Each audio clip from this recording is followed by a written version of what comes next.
I will pick up from where I left off last week, inshallah. We're still in the pre-Islamic period. Specifically, we're before the Prophet ﷺ's birth. We're a number of decades before he was born, alayhi salatu wasalam. There's still a few things I need to cover before I can start talking about his birth and his early years, or the years before he became a prophet, alayhi salatu wasalam. Just to kind of give you as much context as I possibly can, so that the Seerah makes more sense to you. So you have a better ability, stronger ability to actually connect and relate to what's being explained. The less you understand that era, the less you understand the details of that era, the harder it is for you to benefit from his life story, alayhi salatu wasalam. And that's just a fact. So when I go through these stories and I talk about things that happened before he was born, I'm trying to give you an idea of what type of world he was born into, alayhi salatu wasalam, what type of stories he heard growing up, what was happening around him, so you can appreciate the level of change he brought, alayhi salatu wasalam, to the world. Because you can't appreciate how much he changed the world if you're comparing to the world we live in. If you're comparing what he said then to now, to how we live now, it's not as impressive, obviously, because a lot of what we see today are consequences and are results of the change he brought, alayhi salatu wasalam, to the world. And that's an issue of history. We'd have to kind of study a bit more history just so you can see that a lot of what he taught, alayhi salatu wasalam, a lot of the things that he changed made their way, trickled through the ages and made its way across continents and actually affected the way the world functions today. It's just that we're not very good at assigning credit to those who deserve it. Regardless, when you understand how the world was when he was born, alayhi salatu wasalam, which is all I really care for, then you'll appreciate how much he actually changed the region of the world, because it's much clearer. The change is much clearer, and it's much more apparent and direct. It's not indirect. It didn't take 1,000 years or whatever for that change to be apparent. It actually happened within a couple of decades. So the story that I talked about last time, I told you the story of Salman al-Farisi, and the reason I told you the story is because it happened before his birth, alayhi salatu wasalam, and it kind of gives us an idea of how scarce proper faith and tawheed was within the world at that point. It's hard to come by someone who actually knew scripture properly and knew the word of Allah subhanahu wa ta'ala, whether the Torah or Injil, in a proper way. And Salman was a good example. The story I'm going to talk about today, which I began last week, is the story of the Christians of Najran, or Nasara Najran. And this story happened maybe 40, 50 years before he was born, alayhi salatu wasalam. He grew up hearing this story. He grew up listening to this story being repeated to him and to his generation. And it's a story that has a couple of really important points that they benefited from, that generation benefited from, that we can also benefit from. And then the Quran recorded the story and focused on a completely different point. The Quran focused on a completely different point for us to learn from. So it just made this story much more rich. And last time I had arrived somewhere in the middle, just before we went into the Surah, and I'll continue inshallah from there. Of course, it's the story of the Christians of Najran, as I said, is in Surat Al-Buruj, basically the story that is recorded by Surat Al-Buruj. And to make it as simple as possible, the Sassanid Empire, or the Persian Empire, they ruled the southern part of Arabia during that period. And the Himyariyin, or the Himyarite kingdom, is the kingdom that ruled that part of the world. And there were small pockets of Christians and Christian believers in that area that were horribly persecuted within this story. That, of course, is going to have a lot of political aftermath that we'll talk about after the story is over. But that's to kind of give you just a bit of a background. So basically what happened is that the king, Dunawas, his goal was to make sure that everybody had this exact same belief. He wasn't much of a fan of freedom of religion, and he wanted everyone to follow a certain belief, and it was some form of paganism that he wanted people to follow. And he made sure that he looked for the most talented youth to train to become priests within his church, or to preach and teach whatever he wanted them to. And a young man by the name of Abdullah Ibn Althamir was chosen And his parents were very happy that he was chosen, because that meant his teachers had seen something in him that made him a candidate to actually to become an advisor of the king, or someone who worked by the king. And oppressors all through history, all dictators need helpers, need those who stand by them. And Abdullah Ibn Althamir was being prepared for that, and was being taught all the things that he needed to be taught. Now Abdullah Ibn Althamir, however, had an issue. He was a critical thinker as a young kid, and he didn't like a lot of what he was being taught. And he decided that he didn't want to continue learning what they were teaching him. And he started searching for the truth elsewhere. So every morning he was supposed to be going to one place to learn with the rest of the boys that were learning, and he would end up going to a different place until he stumbled upon a Christian church that was hidden somewhere in the woods. And the people there, of course, were monotheists, meaning they were muwahhideen. And they taught him the scripture of Isa alayhi salam, al-Injil. And Abdullah Ibn Althamir was a very special boy. The story, of course, comes from the fact that he was a bit of a special person. And he, in his level of iman, and his level of closeness to Allah subhanahu wa ta'ala, gave him the ability to actually preach the tawheed to the people of Najran who he lived amongst. And Allah subhanahu wa ta'ala gave him karamat, or what they called mini miracles, changes he was able to bring to the lives of those whom he taught and whom he preached the faith to. He became so famous that the king heard of him. So the king sent people to capture him, and they brought him in. And he, of course, as being a young teen, he basically told on those who taught him.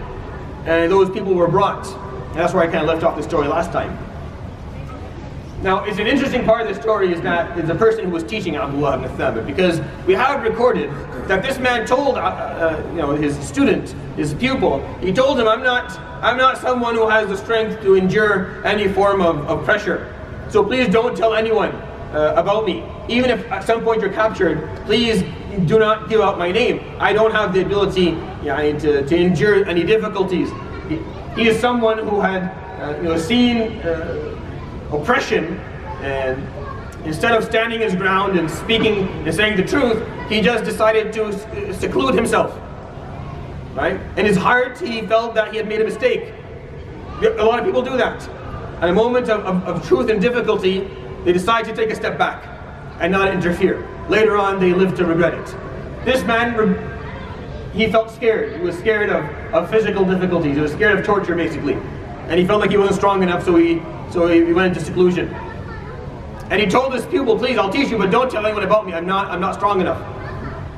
But Allah subhanahu wa ta'ala wanted khayr for this man. He wanted to offer him salvation. He wanted to give him a chance to prove himself. So Abdullah Ibn Althamir, of course, as a young teen, he said, yeah, this guy, he's teaching me, this is where he is. So they go and they bring him. The Prophet ﷺ tells us his story, but he tells the story not by sitting like I'm doing and telling the story. He told the story in a really, really dramatic and difficult way. He only told the story of this man when Khabab ibn al-Arat, one of the known Sahaba, one of the early Sahaba, one of the early Mekki Sahaba. This man was a slave who accepted Islam with Bilal and Ammar and all those early people. And Khabab was a blacksmith. He worked with heated metals. And Khabab one day he was standing in his shop and he's working, and they come by, some of the mushrikeen of Quraysh, they come by and they talk to him, and of course it's during the period where Muslims are being oppressed within Mecca. So they come and they start talking to him about why is he a Muslim and what is this. So it gets a bit heated. So they pick him up and they lay him on the coal that he uses to melt down the metal with. And he says, and as Khabab says, the only way the coal was finally cooled down was with the fat of my own back. They basically burnt his back fully, and they left him, and he got up and he couldn't walk anymore, so he needed to crawl. This is what happened to Khabab ibn Arat radiyallahu anhu. He comes to the Prophet ﷺ in this figure, in this state. He's crawling, he can't walk because they've just burnt his back, and it happened for the sake of Allah subhanahu wa ta'ala. And Khabab, for a moment, looks at the Prophet ﷺ and he says, Ya Rasulullah, ila mata? Until when, Ya Rasulullah? He didn't object. He just was wondering, when will this end? Is there an end in the future, Ya Rasulullah, or is this how we're going to spend the rest of our lives? Is this how I'm going to live for the rest of my life, Ya Rasulullah? Ila mata? He just asked a question. Didn't object. He wasn't upset. He wasn't cursing out faith or cursing out the Prophet or cursing out Allah. Yani Jalla Jalalullah. He just asked a question. Until when? And the Prophet ﷺ got extremely upset. حتى عرف الغضب في وجهه. You could see the anger in his face, عليه الصلاة والسلام, which was a rare thing, but it happened. It happened. It was not very common that would happen, but it would happen every once in a while. You would know that you said something that bothered him, عليه الصلاة والسلام. He was bothered by what this man said. So he told the story of this priest. He told the story. I'm not going to share the full story. You have to go back to it because we have younger people here. Very brutal story of what they did to this man. The actual punchline of the story is that the Prophet ﷺ said about him, فَفَعَلُوا بِهِ كَذَا وَكَذَا. They did this and this to him. لَمْ يَرُدَّهُ ذَلِكَ عَنْ دِينِهِ شَيْئًا. It didn't move him away from his faith, not even nothing at all. He didn't budge from his faith, not at all, not even with a word. He could have said anything, because once you're being mistreated, you can say whatever you need to say to get out. This man refused. He stood his ground and he was brutally murdered. You can go see the details on the Prophet ﷺ's hadith of how they did it. I'm not going to share it. He was given a chance by Allah subhanahu wa ta'ala to prove himself, and he did. And then the Prophet ﷺ would turn to Khabab and he would say, وَلَكِنْ أَلَا إِنَّ النَّصْرَ آتٍ. Indeed, success and victory will come. وَلَكِنَّكُمْ قَوْمٌ تَسْتَعْجِلُونَ. But you are people who have no patience. You are people who have no perseverance. He just had his back burnt. He was just laid down on coal. He can't walk anymore. And the Prophet ﷺ is saying to him, you have no patience or perseverance.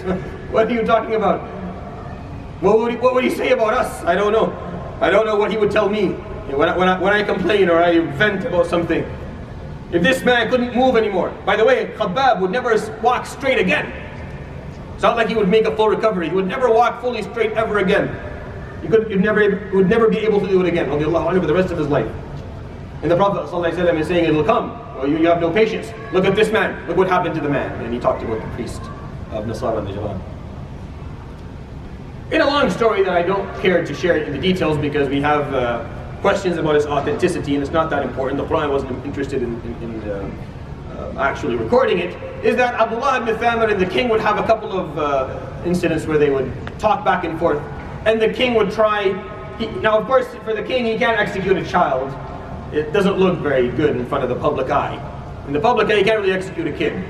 So the king was trying to find ways to get rid of this kid, and he couldn't. And this kid was becoming more and more popular, and he was getting more and more famous, and it was causing an uproar in his kingdom, and he was not happy. So he wanted to get rid of this kid. So Abdullah Ibn Althamir, who had developed a relationship with Allah subhanahu wa ta'ala that most of us can't even dream of, would tell him, the only way you can get rid of me is for you to say, Bismillahi Rabbil Ghulam. You have to say, in the name of Allah, the Lord of the Ghulam, the Lord of this young kid. And then if you let an arrow go, it will take me out.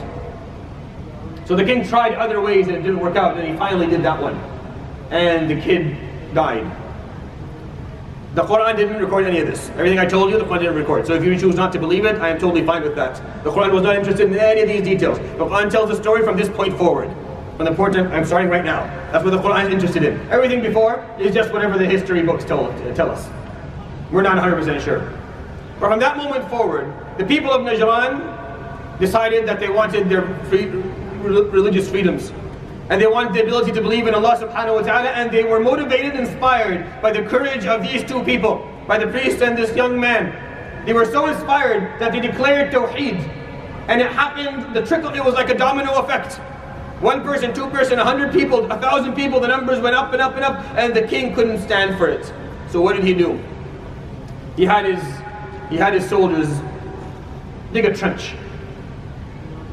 They dug a trench.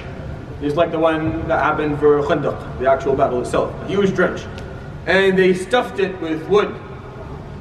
And then they lit fire to that wood. And the fire was so high you could see it from a mile away.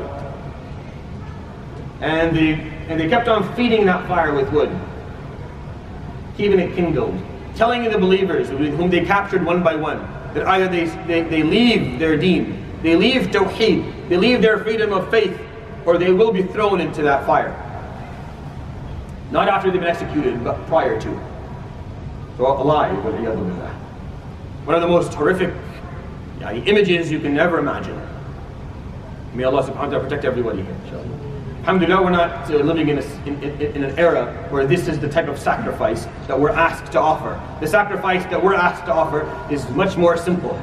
It's knowledge, it's time, it's emotion, it's commitment.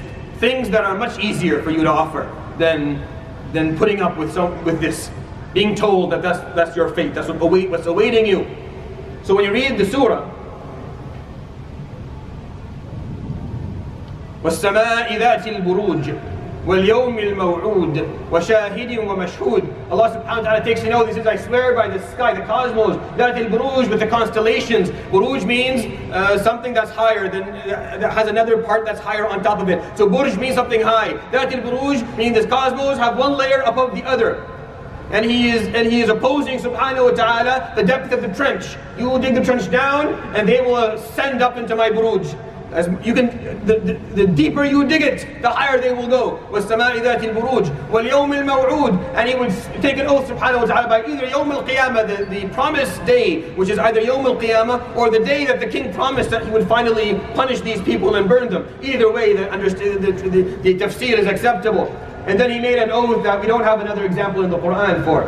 There's a lot of was-sama'i in the Quran. He takes an oath by the sky and the cosmos all the time. He takes an oath by Yawm al-Qiyamah all the time. But then he said, وَشَاهِدٍ وَمَشْهُودٍ. And I swear by every witness. And I swear by everything that was witnessed. Shahid is a witness. And mashhood are things that are witnessed. Just arbitrary, just an open phrase, an open-end concept. He's not talking about a specific witness. He's not talking about every witness and everything that's ever been witnessed. And then the answer to the oath: وَالسَّمَاءِ وَالْيَوْمِ وَشَاهِدٍ وَمَشْهُودٍ قُتِلَ أَصْحَابُ الْأُخْدُودِ. May the people of the trench be forever damned. May they be forever punished. And then the thought that comes to mind is, well, who are the people of the trench? Obviously, he's not talking about the believers who were tossed in, because those people believed in Allah subhanahu wa ta'ala. They underwent the most horrific sacrifice that we have recorded in the Quran. Then he must be talking about the people who dug the trench and threw others in. But then the rest of the surah doesn't really support that. The rest of the verses, if that's what you think it means, don't support your claim. If you decide to say, قُتِلَ أَصْحَابُ الْأُخْدُودِ, may they be punished, the people of the trench, and in your mind you're thinking, those are the ones who actually dug the trench and threw people in, the rest of the surah will debunk that theory. Will actually make it impossible for that to be the meaning. It's impossible. Linguistically, it's impossible for this to be the meaning. So what is the meaning? So we continue. إِذْ هُمْ عَلَيْهَا قُعُودٌ. These people, as they sat upon that trench. Now, qu'ud, this is what I'm doing right now, qa'ada. But actually, linguistically, I can only be qa'id right now if there's something better that I should be doing. If there's nothing better that I should be doing right now, then this is called julus. I am now jalis, I'm sitting down. I am only qa'id if there's something else that I should be doing instead. If I have failed to serve my purpose or to serve the higher priority and I sat here and did this instead. If that's the case, then you can call me qa'id. That's if you go to the Quran, وَقَعَدَ الَّذِينَ كَذَبُوا اللَّهَ وَرَسُولُهُ وَالْقَوَاعِدُ مِنَ النِّسَاءِ لَا يَسْتَوِي الْقَاعِدُونَ مِنَ الْمُؤْمِنِينَ غَيْرُ أُولِي الضَّرَرِ. The is always someone who sat behind, who stayed back, who refused to do what they needed to do, or didn't serve their basic purpose, or mixed up their priorities, one of the three. Everywhere in the Quran it's always used like that. It's never used besides that, or different than that, ever. Unless you want to make this word here the exception to that very clear rule in the Quran. Because we have julus, we have sitting down elsewhere. إِذْ هُمْ عَلَيْهَا قُعُودٌ. As they sat upon the trench, they sat behind, they sat back. Apparently there was something else they were supposed to do. So what is it that they were supposed to do? So the ayah after it makes that even more clear. The ayah after it says, وَهُمْ عَلَى مَا يَفْعَلُونَ بِالْمُؤْمِنِينَ شُهُودٌ. And they, the people that he just talked about a moment ago, say, قُتِلَ أَصْحَابُ الْأُخْدُودِ, the people of the trench, وَهُمْ عَلَى مَا يَفْعَلُونَ, regarding what others were doing to the believers. So now that we have a couple of parties. We have those who are torturing the believers, we have the believers, and we have a third group. There's a third group. And the third group is the group that Allah subhanahu wa ta'ala talked about in the surah. قُتِلَ أَصْحَابُ الْأُخْدُودِ إِذْ هُمْ عَلَيْهَا قُعُودٌ. Of course, النَّارِ ذَاتِ الْوَقُودِ is understood, the kindled fire. So what's the ayah that explains that? The ayah says, وَهُمْ عَلَى مَا يَفْعَلُونَ بِالْمُؤْمِنِينَ شُهُودٌ. Indeed, they were, regarding what the disbelievers or the oppressors were doing to the believers, indeed, they were shuhud. I have it all in blue, that's how creative I am. So in blue are the words that I want you to pay attention to in Surah Al-Buruj. Shuhud, they were witnesses. They witnessed it. What do you mean they witnessed it? I mean, they weren't believers who were thrown in. They didn't support what was happening. They didn't order the trench to be dug. They didn't dig it themselves. If you asked them, do you think this is a good thing? They're like, no, I don't think it's a good thing. But they just sat around and watched. They just witnessed it. They just witnessed it. They watched it. They watched others being thrown. No matter what you've done, nothing renders a punishment of sort.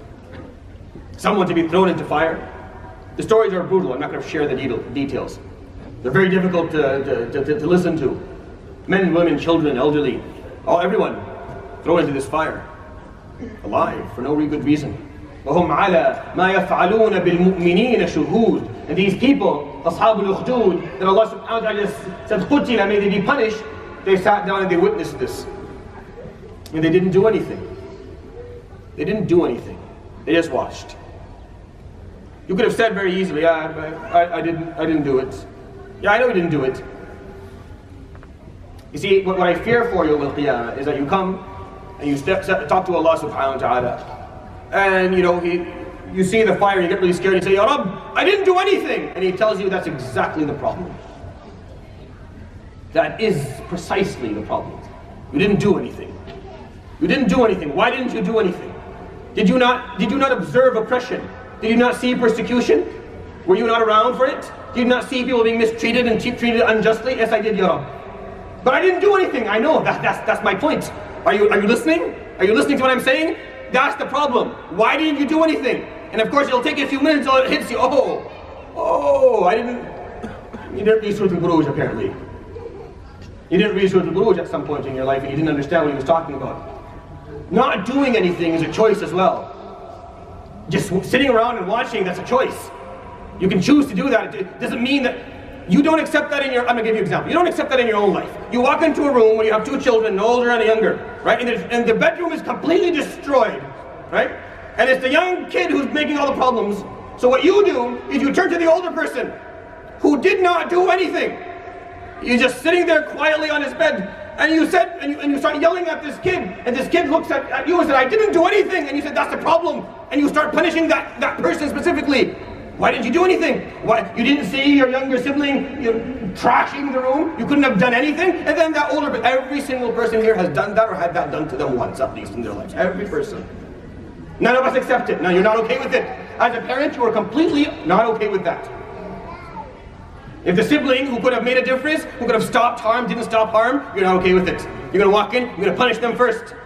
Obviously, the younger problem maker is going to get punished. He already knows his fate. He'll stand there knowing that he is completely finished. But the other one who thought that I didn't do anything, I shouldn't be punished, and you're going to punish them first.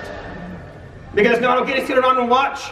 You don't accept it in your own home. On a simple scale for simple stuff. Why do you think Allah subhanahu wa ta'ala will accept it from us Yawm al-Qiyamah? Surah Al-Buruj is a very clear surah. It's not okay and it's not accepted Yawm al-Qiyamah. And look at the word shuhud. Look how many times the word witness comes in the surah. He swears by every witness and everything that was ever witnessed. And he talks about those who sat around and witnessed what happened to the believers. وَمَا نَقَمُوا مِنْهُمْ إِلَّا أَن يُؤْمِنُوا بِاللَّهِ الْعَزِيزِ الْحَمِيدِ. And the only reason that these people were punished and thrown into the fire is because they believed in Allah subhanahu wa ta'ala, the unfathomable and the one worthy of praise. If you still don't believe me, you're like, no, he's talking about the ones who are oppressed. Fine, I'll convince you with one more point. Look at the verse right after it. إِنَّ الَّذِينَ فَتَنُوا الْمُؤْمِنِينَ وَالْمُؤْمِنَاتِ. Indeed, the ones who persecuted the believers, and there they are. They're addressed right there.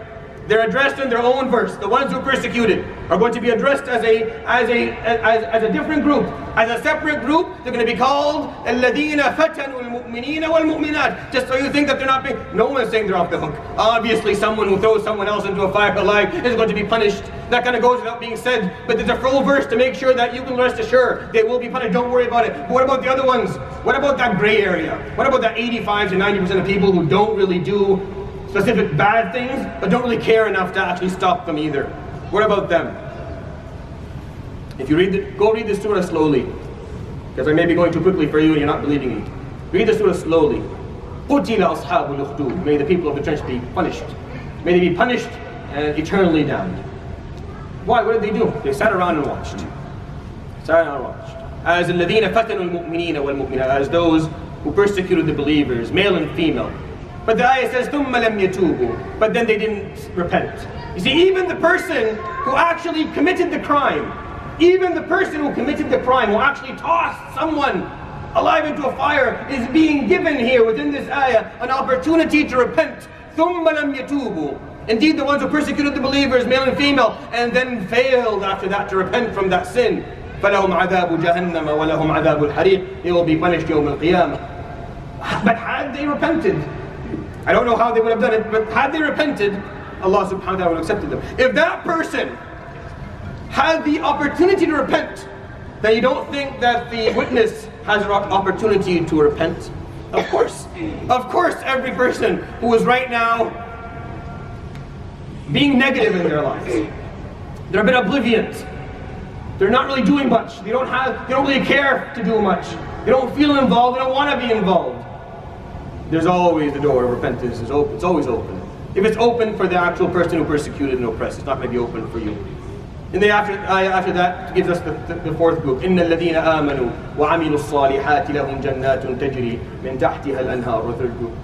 Those who believed and were hurt that day, and they will have paradise and Jannah, with all the rivers running under it for them. ذَلِكَ الْفَوْزُ الْكَبِيرُ. That is the great win. I'm not going to explain the whole surah, but I do want to take you to the verse, هَلْ أَتَاكَ حَدِيثُ الْجُنُودِ. The last part of the surah talks about the concept of junud. What's junud? Jundi is a soldier. Well, the soldier is the fourth group. The group of people who, because they were ordered by a higher authority, think it's okay to oppress someone else. Because they were just ordered. See, the surah is talking about specific points. Because they were told, the junud, Fir'aun wa Thamud. Fir'aun had his soldiers. Thamud, in the known story, when they killed the Naqah, it wasn't one person who did it was a bunch of people who did it. They were told by the elders of the group, the elders of Thamud, to actually kill the she-camel. Fir'aun wa Thamud. What about them? What about the soldiers who are given the command to harm someone else? What about that? There's a known psychological trial that was done. I don't remember the name of it. I should have looked it up before we started here today. But it's a known trial where what they did was they would bring in volunteers, and they would sit them in a room, and in front of them would have all these buttons that would have a certain electrical charge in front of them on these buttons. And someone inside would be sitting on a chair, and there was some sort of electrical cable that was connected to them. And if you gave them a small shock, it would hurt, and then the shocks would go up. And of course, the person is sitting there with the electrical cable is an actor, and there's nothing really attached to his body at all. It's all it was just a trial. This is before we made psychological trials impossible to get done, but this was done unethically a long time ago. But we learned from it because there's something here that's worth learning from. A book was published for it, based on it. So what happened was, they would bring someone in, sit him on a chair, and then the guy who's running the experiment would stand behind him and say, okay, give him 1 volt or whatever, give him a small amount. So he'd give him, and the guy would jump a little bit. And then they would ask this guy a series of questions. He would make a mistake. He would say, okay, you made a mistake, give him the higher voltage. So give him a bit of a higher voltage, the guy would jump a bit more. And he kept on going until the point where the guy who was sitting there would scream in pain, saying, I don't want to do this anymore. I want out of this experiment. Take this off. I do not want to participate. Very clearly, he would say it like that. And the guy who's sitting there, the guy they brought from the street, who doesn't know that this is all an act, is sitting there looking back saying, maybe we should stop doing it. Don't you think we should stop doing this? So the experimenter was like, no, it's fine, continue. And give him the higher voltage. 90% of participants went till the end. 90% of the people who participated in this went till the end to the highest voltage. And after each time, when they were done, they would take this guy out, introduce him to the person who was being electrocuted, and tell him this is all an act. This is an experiment, but we have one question for you. Why did you do it? Why did you keep on giving this guy more electricity? Why were you doing it? So he would say, well, you told me. Yeah, I know I told you. But why did you do it? Well, you seem to know what you were doing. And it was, yeah, I know, but this guy was screaming in pain, begging for you to stop. And you still did it. Yeah, but you told me. I know I told you. I'm very aware of what I did. I'm asking you, why did you do it? This is recorded, by the way. You can actually watch these recordings if you want. Most of them didn't have an answer. Only 10% of people said, no, I'm not doing this anymore, walked out. A very small percentage of people. Who I hope, you know, if out of 100% of humanity, I hope that 10% of people are Muslims. Because that's the only way you can actually distinguish yourself as a Muslim. That you would never do anything. You would never do anything to harm anyone, no matter who told you. It doesn't matter who told you. The Prophet ﷺ taught that. That's why we're going to learn this story. Because the Prophet ﷺ taught the Sahaba that even if I told you, even if I commanded you to harm someone, you wouldn't do it. You would question me, and they always questioned him, ﷺ. But this is something that we know. That human beings will they will sometimes behave like soldiers. They just do what they're told. They just do what they're told. No one will carry your choices for you Yawm al-Qiyamah. No one. Listen to me very carefully. Nobody.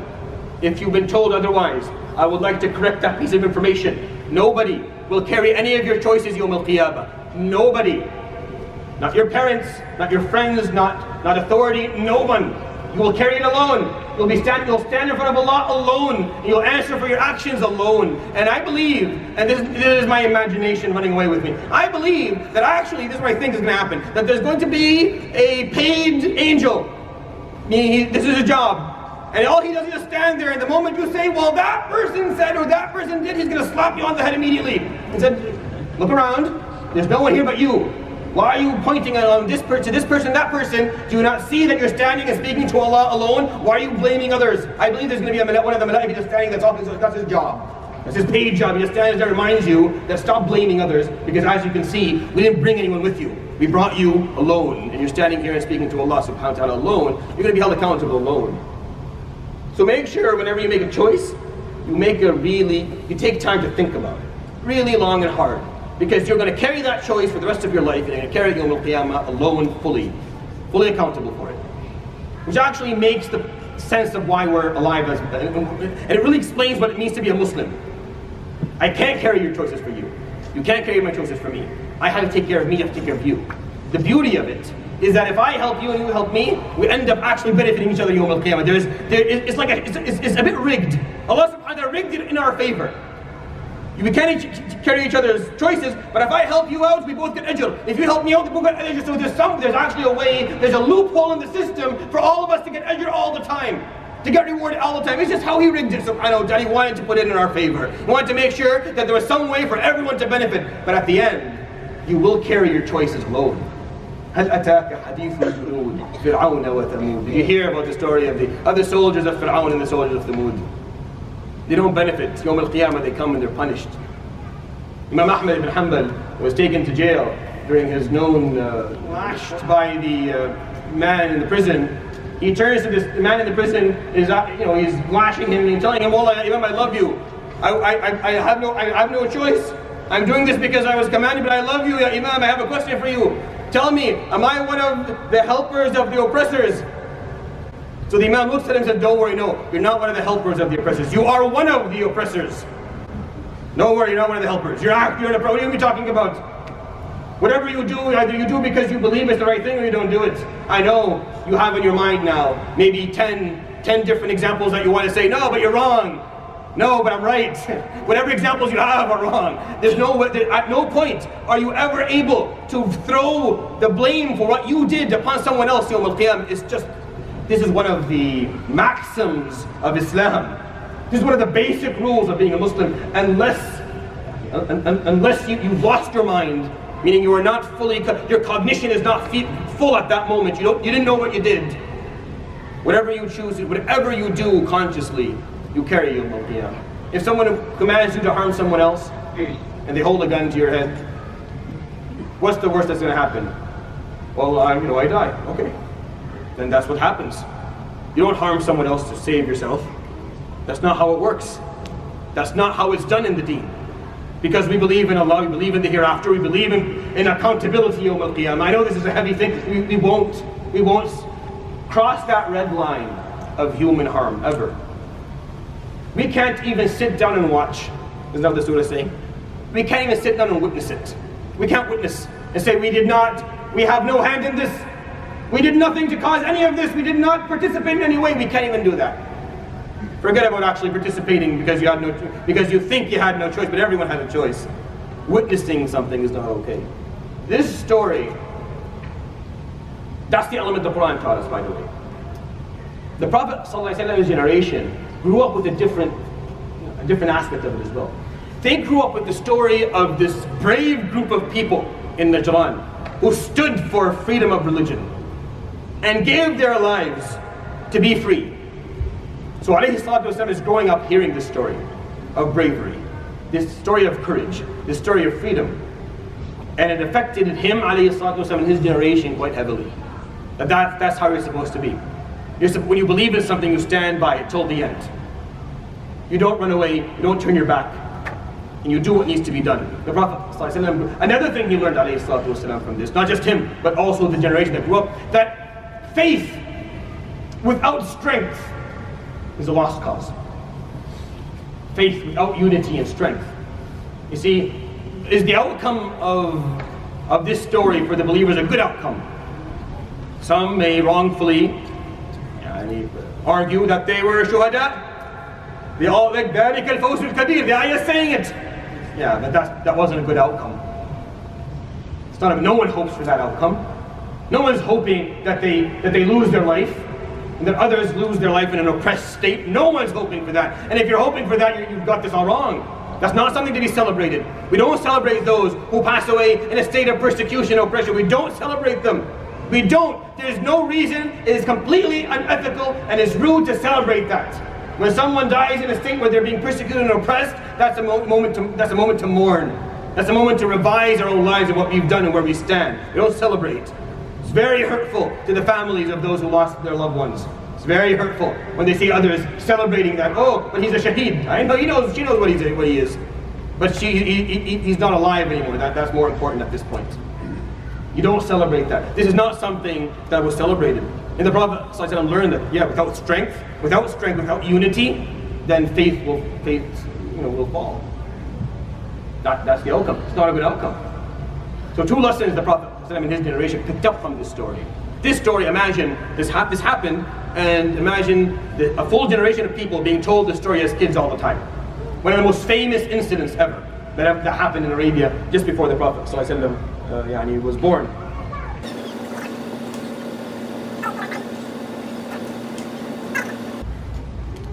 Whenever you read the Surah, remind yourself of these 5 groups.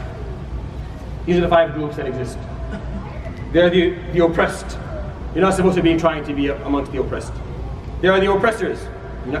Definitely you shouldn't be one of those. They're the supporters of the oppressors, the junud that we just talked about. They're the witnesses, which is why the Surah was revealed to begin with, talk about them. And then there's the 5th group, those who resist oppression. If you think about it, did the Surah talk about the 5th group? Not really, no. That 5th group was left for your own conclusions to be made. For your own conclusions to be made, that's the 5th group. That's the group we're supposed to be amongst. That's who we're supposed to belong to. Those who resist and refuse oppression. And that's what the Prophet ﷺ grew up with. It's really important to understand these small mentalities, small little things that his generation got to grow up with. And that made a difference in his life, hearing the story of Nasara Najran as someone was a big part. Okay, so a few things I'm going to touch on today. There's a man called Amr ibn Luhay al-Khuza'i. Amr ibn Luhay was from a very famous tribe called Khuza'a. Khuza'a is one of the famous tribes that come from Kinana. And I'll talk about Kinana in a moment so you understand what that means. And Khuza'a for a number of centuries ruled Mecca prior to Quraysh actually gaining control. And Khuza'a continued to live right beside Mecca and participate during Quraysh's rule, during Quraysh's reign. But Khuza'a for a very long time ruled Mecca basically on their own. It was a solo act. And Amr ibn Luhay was one of the leaders of Khuza'a. And Amr ibn Luhay was the first person to introduce idols and paganism into Arabia. He is someone who traveled the 2 known journeys, Rihlat al-Shita'i wal-Sayf. He made those journeys up to Damascus and down to Yemen. And when he made it to Damascus in one of his journeys, he saw what had happened to Christianity at the time, where they had small idols that they were worshipping, and they had these small asnam. And he liked how they looked, and he liked the concept. He would ask them, what are these for? And he would tell them, these are small idols that we worship, and we ask for rain and for good luck and for good fortune and all that other stuff. And he thought that was an awesome idea, so he brought these back with him to Arabia. Introduced the idea to a race of people who were at the time very ignorant and very poor, and people picked it up really quickly. And we had Isaf and Na'il and Wud and Suwa and Hubal and Uzza and Mana, and all these names started to, and every tribe had their own idol now. And they carved it out and it looked beautiful, and they wanted it on top of the Kaaba, and a lot of things changed. And the dynamic of the political scene within Arabia changed because of that. He was the first person. The Prophet talks about Amr ibn Luhay. He talks about him. He says, I saw him in Jahannam, waliyadu billah. The person who introduced asnam and shirk, in association with Allah subhanahu wa ta'ala for the first time in the region. Now, after, and just so you understand like the background of when asnam came in, this is maybe a couple of centuries before the Prophet was born, so it's not that long ago. For a long time they were muwahhideen. The Ishmaelites of Arabia who descended from Ismail ibn Ibrahim, most of them were muwahhideen for a very long time. It was only until Amr ibn Luhay brought it in.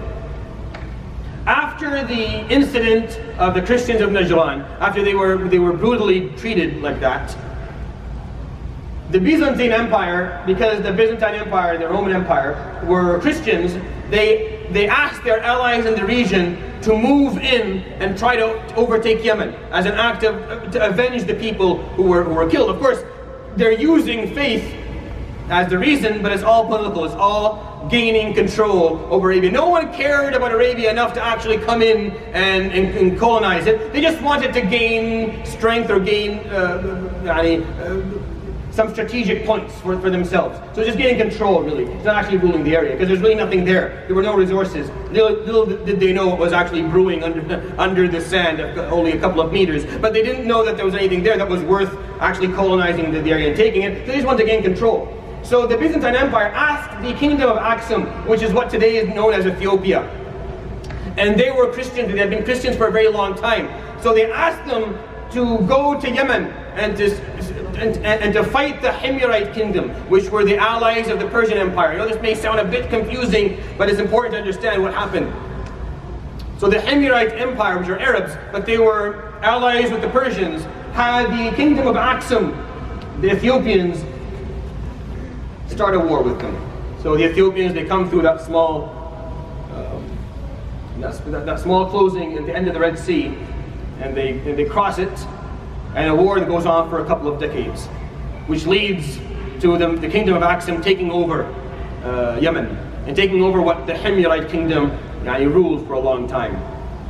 And it just happens to be that the guy who ruled the kingdom of Aksum just before the Prophet was born goes by the name of Abraha. If that rings a bell. So the man who ruled the kingdom of Aksum at that point was a man called Abraha. He, of course, used religion as a cover for a political gain, and he wanted to rule Arabia in full. He thought the best way to do it is to convert the Arabs to Christianity. So how was he going to do that? He built this very, very large church in Sana'a. Today it's called Sana'a. It's actually one of the capitals of Yemen. So Sana'a, he built this great church, and he started sending letters to all the Arabic tribes to come and do pilgrimage to Sana'a. And he promised them wealth, and he promised them prosperity, and he promised them gifts. But the Arabs were way too stubborn to do anything like that. They had been performing pilgrimage to Kaaba for a very long time, and those who weren't religious weren't going to start suddenly becoming religious. So it wasn't going to make a difference. So the first year, second year, he would send out these letters, ask people to come to the church of Sana'a, and very few people would show up. There's actually a story in the history books. I don't know if it's true or not, but it's there. You can look it up. That an Arab man was given this letter, so he got so offended that he went and took a dump right in the middle of the church. We don't know if it actually happened or not, but that's basically what the story says. Regardless, Abraha was getting very impatient, and he was getting upset. And things weren't working out. He wasn't able to convert this Arabia to Christianity and to gain control. So in his mind, he's like, the easiest way to do it is to prove to them that this other place that they seem to want to do pilgrimage to and Hajj to is not a real place. I will go and I'll just bring it down. I'll just tear it down. They'll see that it's worthless, and they'll come to my church. It seems very simple, right? And of course, the story that we all know. eventually he would come by and try to bring down the Kaaba. If you can move forward, suddenly stop working. Yes, no, keep on going, because we'll leave that for come back to it. Keep on going. Yes, keep it there. I'll start this story today. We'll continue it, inshallah. Or maybe we'll be able to finish it. So Abraha prepared an army. And he wanted to be more of a parade than an army. The Arabs didn't have an army. Meaning if you were going to come and invade Arabia, there was no army. You would just have to take it out with tribe after tribe. And there was no unity, and there was really no organization for them. So it's not that hard. You need a couple of thousand people who are well trained, and you can probably take out the whole region. Not a big deal. But Abraha, he wanted to show off a bit. So he brought an elephant into his army. The Arabs had not seen elephants. How many elephants live in the desert? Right? Well, maybe now it's changed, but back then there weren't many elephants living in the desert. So he sent an army that had a lot of people. It was a very large army, and of course it had elephants. And the Arabs were hearing it, and the rumors were spreading really quickly. And did you hear that Abraha is sending an army? We don't know where he's going, but it has an elephant in it. So some of the Arabs would come by just to see the elephant. And of course it's an army, so they're thinking that it's resistance. And they're like, no, we're not here to fight. You're welcome to go wherever you want to go and do whatever you want to do. We're just here to see the elephant. This guy's coming and saying, I'm going to invade the region. Go ahead, enjoy. Can we just see the elephant? So they would come and look at the elephant, and he continued to march to Mecca. He was expecting at some point that an army was going to form somewhere to defend the Kaaba. But nothing ever did. And he arrived basically right in front of Mecca with his elephant. His point was to make a big deal, make a big fuss, so the Arabs would start coming to Sana'a, and he could build his control, he could control the region. See, Abraha had a lot of political ambition. He was hoping to break loose from the Roman Empire and to make his own empire and rule the peninsula. So there was political gain for him. In the known story that we'll talk about now, I guess probably the best time. Abdul Muttalib ibn Hashim. Abdul Muttalib ibn Hashim is the Prophet ﷺ's grandfather, as you will learn. But we'll learn a few things about him. Abdul Muttalib, during his life, was Sayyid Mecca, was the undisputed ruler of Mecca. This man was the most respected individual in all of Mecca. Wasn't a wealthy man, didn't have much money, but everybody respected Abdul Muttalib. He didn't need to speak more than once to get things done. Abdul Muttalib was a man who of course, comes from a known lineage, going back to Ibrahim and Ismail alayhi salam. And he knows what the Kaaba is. He knows how ancient the Kaaba is, and he knows what Allah subhanahu wa ta'ala will do for the Kaaba. He wasn't scared for the Kaaba.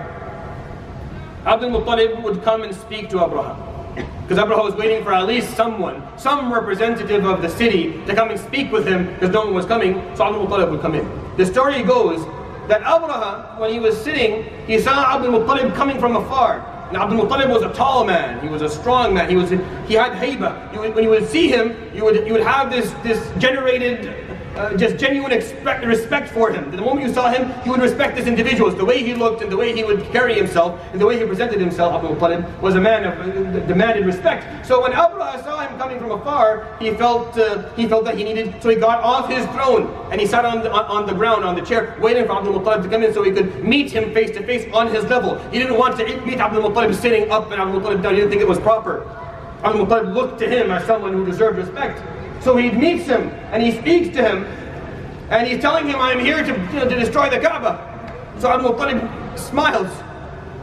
He had a grin on his face. Oh, so you're here to destroy the Kaaba, are you? Well, good for you. I'm not here to ask you to not destroy the Kaaba. So you may have misunderstood why I came here. Because Abraha is saying, well, I'll consider not bringing it down if maybe you guys come to me. He's like, oh, you think I'm here for the Kaaba? No.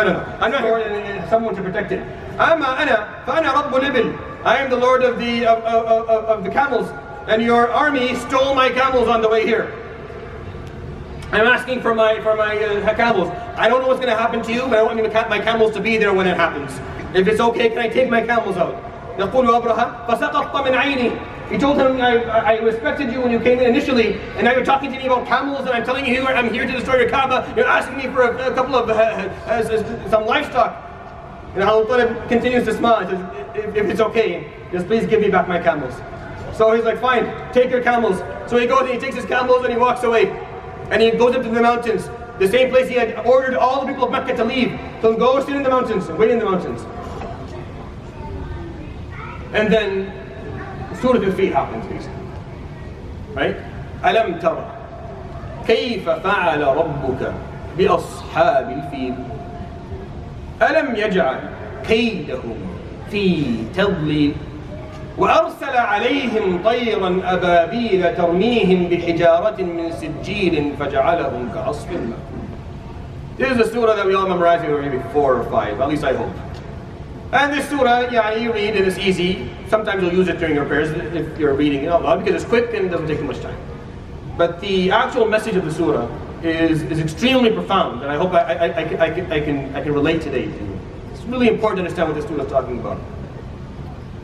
You see, the people of Mecca got to witness this. They're standing on the mountains, and they got to see a swarm of birds.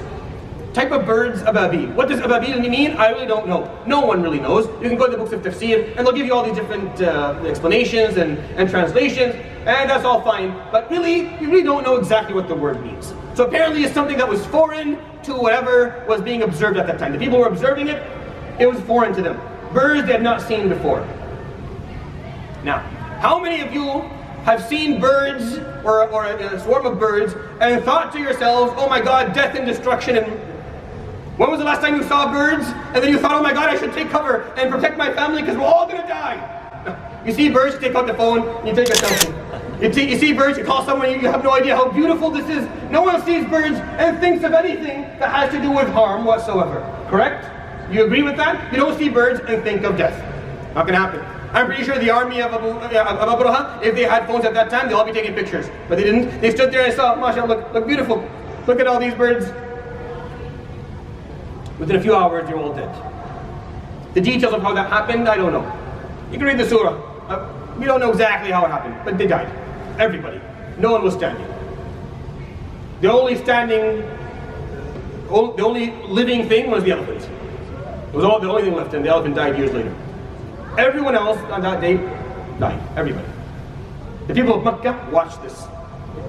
It's not one person, it's not two people. Thousands of people narrated this incident. Thousands of people, because everyone was on the mountains watching. They saw it with their own eyes. They saw a swarm of birds come by this group, and within a day, everyone was gone. The Abraha's camp died within 24 hours of these birds swarming. What exactly happened? I don't know. They bring them some disease. I don't know what happened, but they all died. If you listen to the surah, what did the surah tell the Prophet? So, Alam tara, do you not see? Now, did the Prophet see? Was he alive at the time? No. He was born that year. Basically, within a few months of that incident, he was born, alayhi salatu wasalam. So, of course, his birthday was a known thing. The year he was born is a very known year. It's not just any year. It's the year of the elephant. It's the year that happened. And he grew up knowing that he was born during the year of the elephant. So this story never left him. This story never, you couldn't run away from this story. Sometimes you've heard, how many of you have heard the same story from your father like 50 times? And you almost know when he's going to tell the story. You can almost predict it. Yes, I think maybe if you continue to talk about this point, in a few minutes my dad will remember that story. If you want my Baba, I can totally tell it for you at this point. Certain stories are stuck with you for the rest of your life. The story of Al Fil was totally stuck to the Prophet ﷺ because he was born that year. Told, this is what happened, this is what happened, this is what happened. Of course, this led later on for the kingdom of Axum to lose control over Yemen and go back to Ethiopia altogether, and the Himyarite kingdom to take over again. But that's the aftermath of the politics. But what the surah is teaching is something different. أَلَمْ تَرَ كَيْفَ فَعَلَ رَبُّكَ بِأَصْحَابِ الْفِيلِ. Did you not see, did you not witness?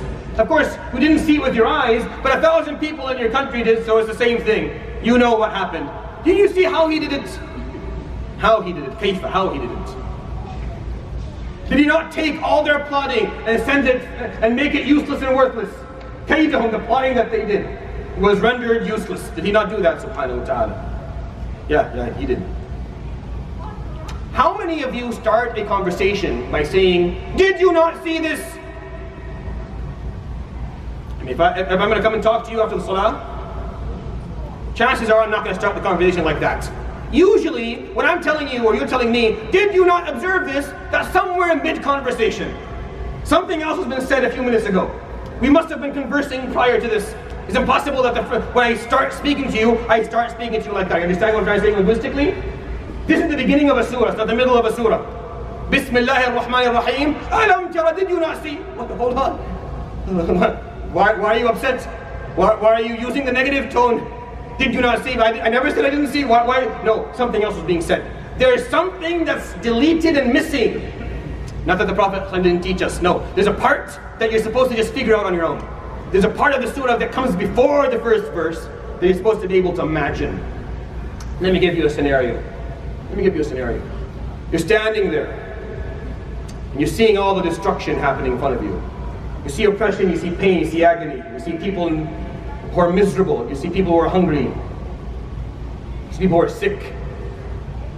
You're seeing all that, and it's hurting you on the inside. Whatever amount of consciousness we still have left inside, it's hurting as you watch it. And then we ask ourselves a question. Why doesn't Allah subhanahu wa ta'ala change all that? Right? It's the first question that comes inside. If you're a good Muslim, and most people inshallah are good Muslims, we kind of throw that question away. We don't think about it. And we're told to do that by the Prophet ﷺ, right? But it comes to mind, it's a part of the nafs. The nafs will always throw that in there. Shaitan loves it. It's a really nice way to kind of ruin whatever faith you have. And it can happen for anything. For anything at all. It doesn't have to be something as horrible as I told you. You could get up one day, and you're just cranky and tired and upset, and there's a traffic jam. And you're like, what? Why? Why today? Why, out of all the days of the week, why now?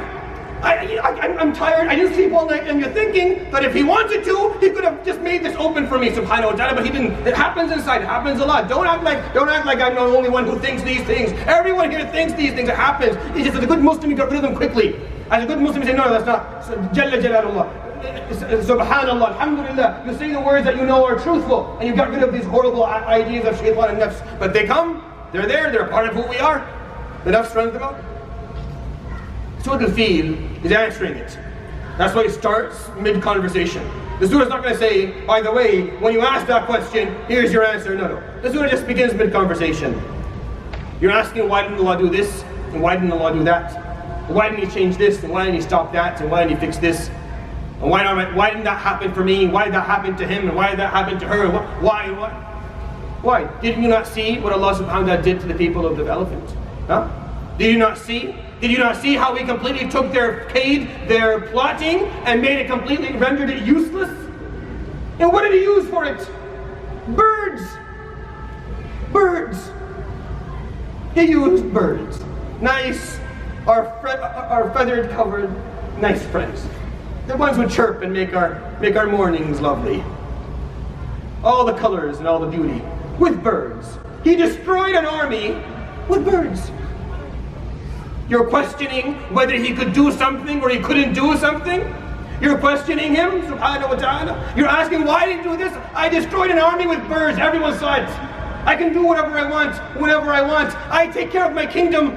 I do it however I need to do it, and you are not in any position to question me, and you're not in any position to offer me advice. Allah subhanahu wa ta'ala has been running the universe for billions of years. Never needed my advice, never needed yours, doesn't need it now. Jalla Jalaluhu is not in need of anyone's help or suggestions. He's been taking care of it for a long time, will continue to, subhanahu wa ta'ala. You're questioning why that didn't happen? No. What you should do is just focus on your role. Focus on doing your part. What's your part? Where do you fall in all this?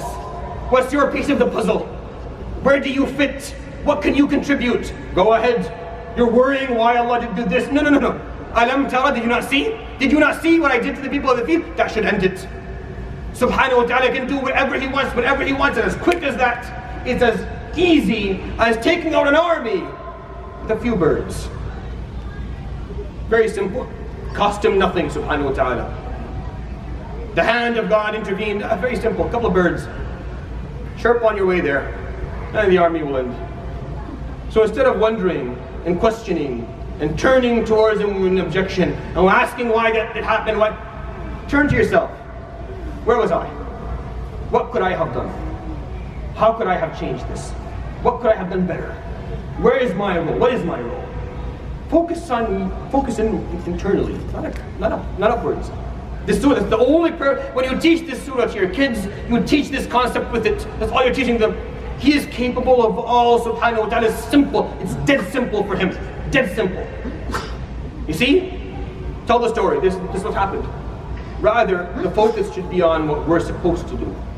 Where we fall into all of this. And what's our role? What's our job? And what should we be doing? Understanding that the concept here is very important. It's a small surah with one message. It starts mid-conversation to answer the question that we all have every once in a while. Where we question him. Don't question him.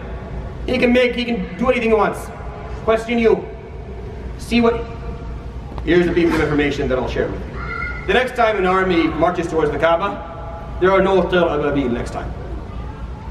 Next time they will completely destroy it. They will bring it down rock by rock.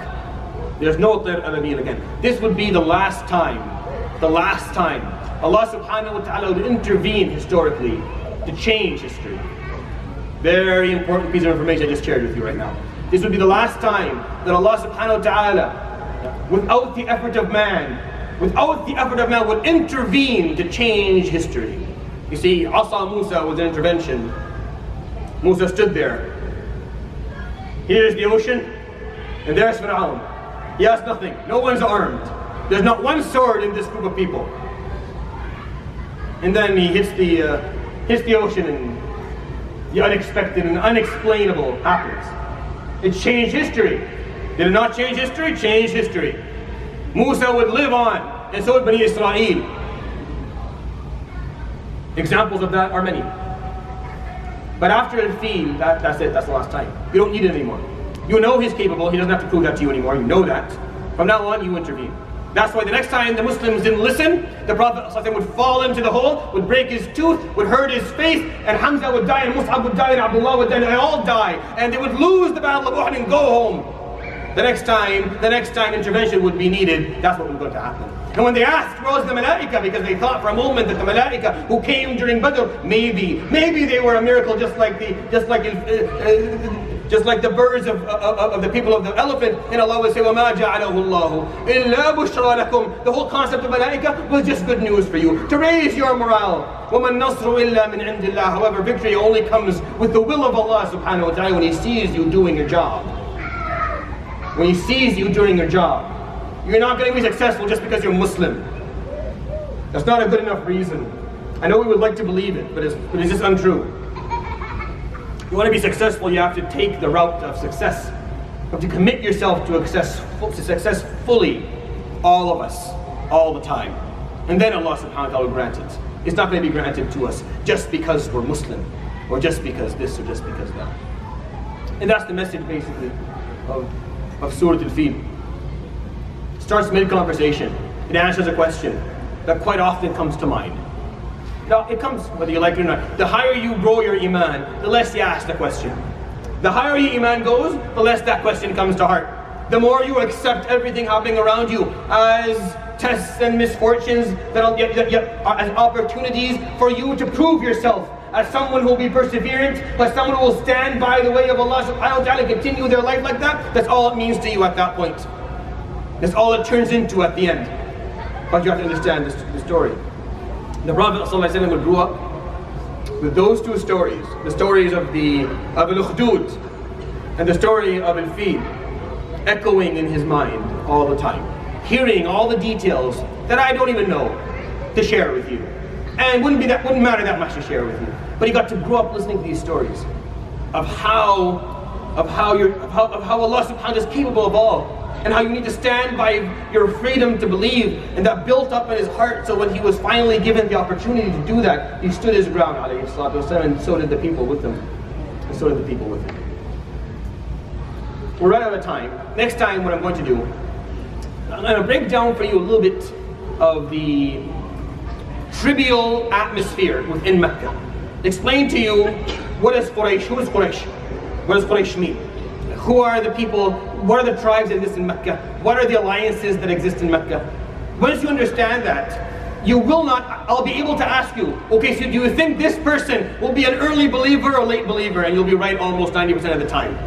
Just based on the alliances, just based on the political atmosphere, the trivial atmosphere of what was a trivial scene within Mecca. We'll talk a little bit about the Prophet ﷺ's lineage. We'll talk a little bit about Abdul Muttalib himself, and who he was and what he did. And we'll talk about the good attributes of the Arabs. I know that for the last 3 or 4 halaqah, all I've done is trash them, because there was a lot of bad things to talk about. But with all honesty, Allah subhanahu wa ta'ala chose them to be the people who would carry the last message for a few reasons. There were a few good things going for them. A few things that made the Prophet ﷺ the great man he was, made the Sahaba the great people they were, and these things we're losing and we need to bring back again. We'll talk about that inshallah a bit more next week. Yes, next week inshallah. Okay. Subhanallah bihamdika la ilaha illa anta astaghfiruka wa atubu ilayk. Wa sallallahu ala sayyidina Muhammadin wa ala alihi wa sahbihi ajma'in. Jazakumullahu khair, barakallahu feekum. Someone can make it now.